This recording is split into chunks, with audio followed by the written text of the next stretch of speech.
जब शांति दूत बनकर माधव जाने लगे हस्तिनापुर, तब द्रौपदी हाथ जोड़कर पूछने लगी अपना कसूर।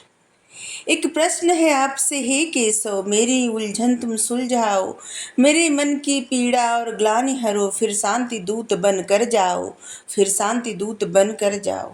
था क्या कसूर मेरा वहाँ जब भरी सभा में लाई गई, जब खींचा केस दुशासन ने, तब असहाय क्यों पाई गई, तब असहाय क्यों पाई गई। एक ऐसी सभा वीरों से भरी, जिसकी देखी ऐसी मर्यादा, सब अपने वचन से बंधे हुए बनकर बैठे थे दुर्योधन का प्यादा, बनकर बैठे थे दुर्योधन का प्यादा।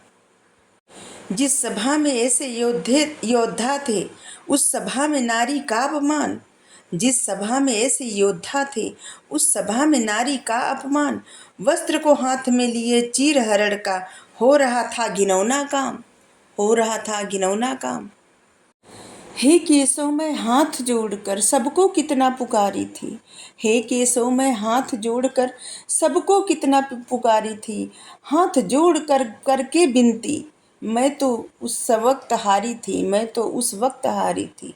चाहे भीष्म पितामह हो या गुरुवर द्रोणाचार्य, महान धनुर्धर अर्जुन हो, महान धनुर्धर अर्जुन हो, या भीम असहाय, या भीम असहाय, कोई एक शब्द मेरे सम्मान के लिए ना बोला था।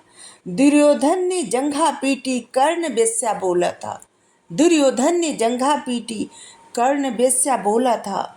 हे देवकी नंदन हे माधव, भरतवंश के कुरुओं से राजसभा थी भरी, धृष्टद्युम्न की बहन और 5 महारथियों की पत्नी और माता 5 महारथी की, अपनी लाज बचाने के लिए असहाय वहां थी खड़ी, असहाय वहां थी खड़ी।